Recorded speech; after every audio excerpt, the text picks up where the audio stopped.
All right, guys, welcome back. This is gonna be a class on debate. So for today's lesson, I'm gonna be introducing you to debate, and we're gonna be looking at the parliamentary debate format. Parliamentary. This is a very difficult word to pronounce.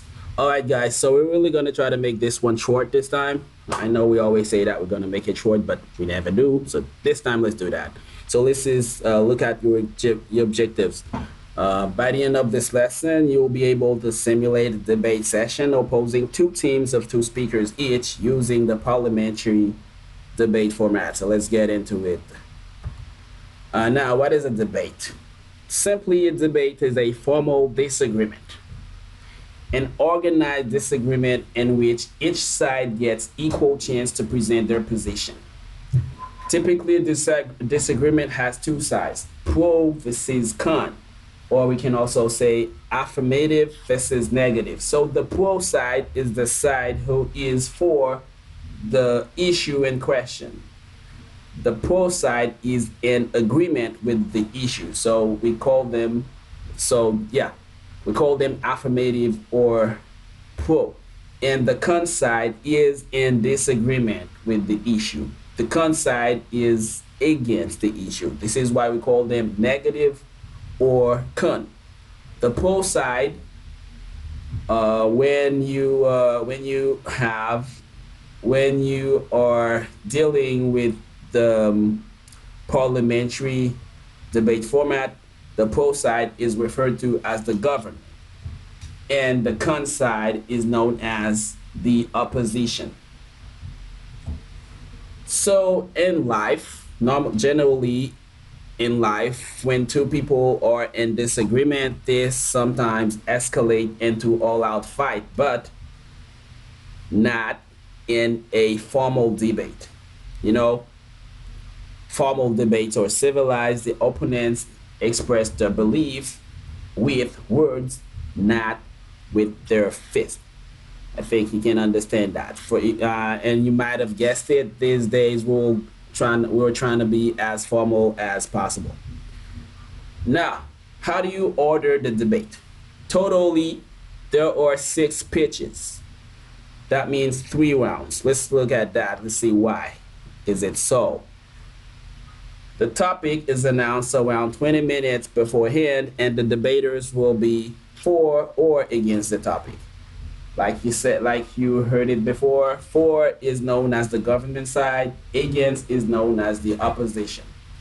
The first speaker on the government side is known as the prime minister.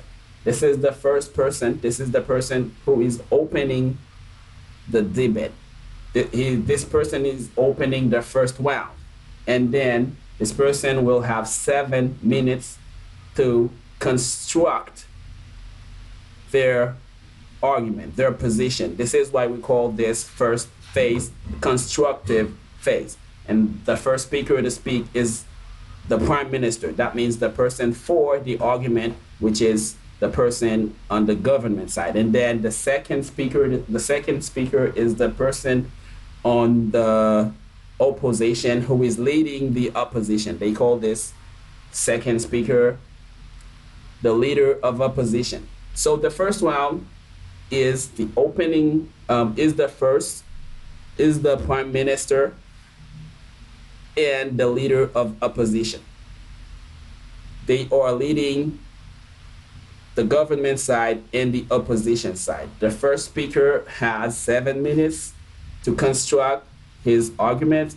The second person to speak, which is the first speaker of the negative side, has 8 minutes to construct his arguments. Now we have the second round. This is going to be the third speech. The second person on the government side is going to be continuing with the construction of the argument. This person is called member of the government. So this is the speech that we call the member of government constructive. This is the second round, and this is the third speech. The fourth speech, we are still in the second round, is going to be led by the second speaker on the opposition team. And this speech is called Member of Opposition Construction. Now you have the fifth speech, which is the rebuttal. Now, what is the rebuttal? Rebuttal is when you are done constructing your argument, when you are done supporting your ideas, and this is when you start demonstrating that the other team didn't do a good job constructing their arguments. And the first person to do that is the leader of opposition. That means the person on the opposing team, the person on the opposition team. And the last person to speak, which is going to be the sixth speech, is the prime minister. That means the person who did the first speech, the debater on the government side. So if you look, let's go back and look at it. Oh no, so let's just keep going. You will be able to see just as well. So this is the order of the debate. The first proposition, which is the government, the prime minister has 7 minutes to open. And then this is still the first round. The first person on the opposition has 8 minutes. This is going to be the leader of opposition. Then this is followed by second round, during which both sides are given 8 minutes, 8 more minutes to elaborate on their position. They're still constructing their arguments. The second person on the government side has 8 minutes to talk, and the second person on the opposition side has 8 minutes to talk. Now, don't forget that the last person to speak is the second person on the opposition side. So at the end of the second round, the last person to speak is the member of opposition, who has 8 minutes to continue constructing his argument. Now, the first person to speak will be the opposition. That means the opposition it was the last team to speak during the second round, and they will be the first team to speak during the rebuttal phase. Rebuttal of opposition, they're going to have 4 minutes to show that their opponent didn't do a good job defending themselves, and the last person to speak will be the prime minister, which is the first speaker of the government, and they are going to do their rebuttal to show that the opposition didn't do a good job. Now, here's a little notice. During the first, well, this is kind of what we just said. During the first and second round, the proposition speaks first. When we say proposition, we are referring to the government side. However, during the rebuttal round, the opposition is given the first chance to speak. Now, you will see this is different from what we call the Lincoln-Douglas format debate when we get to that. This is different in that points of interruption are allowed, but they are allowed after. So listen, team can object. They are allowed while the teams are presenting their arguments. Here is how it goes. Teams can object. An opposing debater can ask to challenge the presenter. Now the presenter can decide to entertain this interruption or not to entertain this interruption. If accepted, the point of interruption is allowed 15 seconds to speak. That means there is not a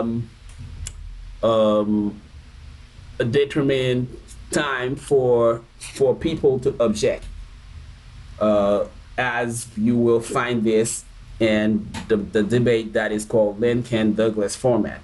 In the parliamentary format, there is not a time that is especially intended for objecting. What the debaters do is they object. If they don't agree with something, they can object.